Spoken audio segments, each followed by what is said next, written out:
السلام علیکم ورحمۃ اللہ وبرکاتہ۔ امید ہے تمام بہنیں خیر و عافیت کے ساتھ ہوں گی۔ الحمدللہ آج ہمارے کورس کا آغاز ہے، فہم رمضان کورس۔ آج ہمارا پہلا سبق چلے گا اور اللہ تبارک و تعالیٰ سے دعا ہے کہ اللہ تبارک و تعالیٰ آپ کو جو آپ سیکھیں اور جو ہم سکھائیں، اللہ تعالیٰ ہم سب کو اس پر عمل کرنے کی توفیق عطا فرمائے اور ہمیں پورے خلوص کے ساتھ اس کورس کو پورا کرنے کی توفیق عطا فرمائے اور آپ سب کی لگن آخر تک برقرار رہے۔ اور رمضان کا کورس ہم نے رجب میں شروع کیا ہے۔ اس کی خاص وجہ یہ ہے کہ جیسے یہ شعبان میں پورا ہو جائے تو انشاءاللہ تبارک و تعالیٰ کوشش یہی ہوگی کہ انشاءاللہ العزیز ہم اس کو شعبان میں پورا کر لیں گے، شعبان کے مڈ تک۔ تو جو آپ مسائل سیکھیں، جیسے آپ ہر ایک کو اپنے گھر کی ذمہ داریاں بھی ہوتی ہیں تو وہ کام وغیرہ جیسے ہر کوئی آرام سے کر سکے اور رمضان کے کا جو کورس ہے وہ پہلے پورا ہو جائے۔ تو چلیں اب ہم فضائل رمضان پڑھتے ہیں۔ رمضان کی بہت بڑی فضیلت ہے، یہ تو ہر مسلمان جانتا ہے۔ فضائل رمضان کا آج حصہ اول ہم پڑھیں گے کہ امام ابو بکر بلخی رحمۃ اللہ علیہ فرماتے ہیں، ماہ رجب ہوا کی مانند ہے اور شعبان بادل کی طرح ہے اور رمضان گویا بارش ہے، یعنی کہ ماہ رجب ہوا کی طرح یعنی رحمت کی ہواؤں کی طرح ہے اور شعبان بادل کی طرح ہے۔ جب بادل آتے ہیں تو بارش خود بخود آ ہی جاتی ہے، تو رمضان میں گویا ہم پر رحمتیں برستی ہیں۔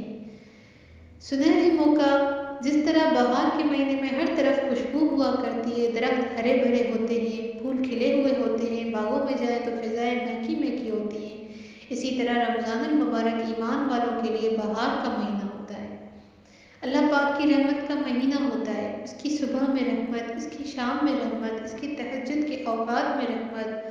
جو انسان اپنے گناہوں کو بخشوانا چاہے اور اللہ رب العزت کو راضی کرنا چاہے، اس کے لیے رمضان المبارک سنہری موقع ہے۔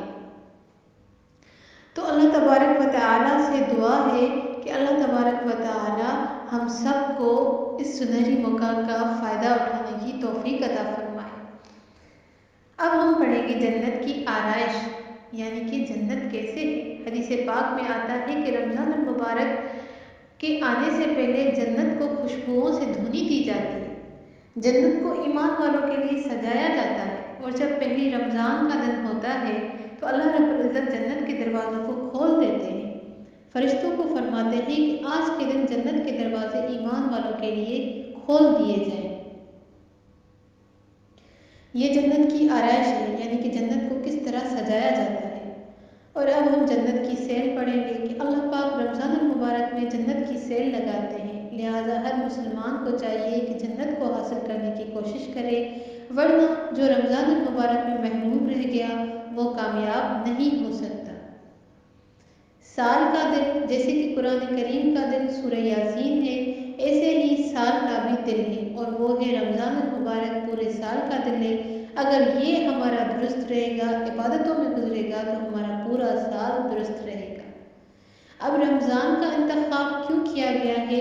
امام الانبیاء خاتم النبیین حضرت محمد مصطفیٰ احمد مجتبیٰ صلی اللہ علیہ وسلم کی امت پر روزہ فرض کرنے کے لیے رمضان کو منتخب کیوں کیا؟ اس کی اصل حکمت کیا ہے وہ تو خیر اللہ پاک ہی جانتے ہیں، لیکن قرآن پاک اور سنت کے پیش نظر کہا جا سکتا ہے اس مبارک مہینے کی بہت ساری ایسی خصوصیات ہیں جو صرف اسی مہینے کے ساتھ خاص ہیں، کسی دوسرے مہینے کو وہ خصوصیات حاصل نہیں ہیں۔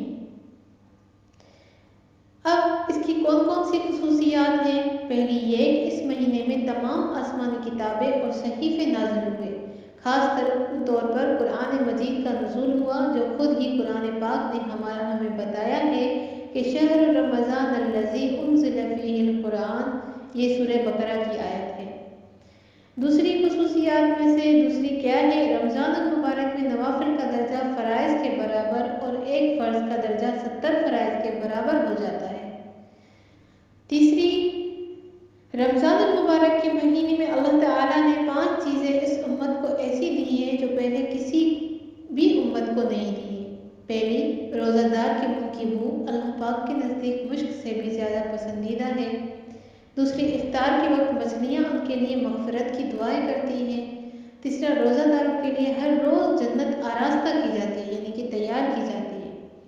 چوتھی، رمضان المبارک کے مہینے میں سرکش شیاطین زنجیروں میں جکڑ دیے جاتے ہیں اور جہنم کے دروازے بند کر کے جنت کے دروازوں کو کھول دیا جاتا ہے۔ رمضان کی آخری رات میں روزہ داروں کی مغفرت کر دی جاتی ہے۔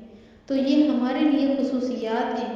اللہ تبارک و تعالیٰ کا لاکھ لاکھ شکر ہے کہ اللہ تبارک و تعالیٰ ہمیں رمضان المبارک نصیب کرتا ہے۔ اب بھی اللہ پاک سے دعا ہے کہ اللہ تعالیٰ ہمیں اتنی زندگی دے کہ ہم رمضان المبارک کو پائیں اور اس کا صحیح طور سے اس کا حق ادا کریں، اس کی اللہ تبارک و تعالیٰ کی دی ہوئی نعمتیں، دی ہوئی رحمتوں کو ہم سمیٹ سکیں۔ حضرت ابو ہریرہ رضی اللہ تعالی عنہ سے روایت ہے کہ رسول اللہ صلی اللہ علیہ وسلم نے فرمایا، جس نے ایمان کے ساتھ اور ثواب کا یقین رکھتے ہوئے رمضان کے روزے رکھے، اس کے پچھلے صغیرہ گناہ معاف کر دیے جائیں گے، یعنی کہ چھوٹے گناہ۔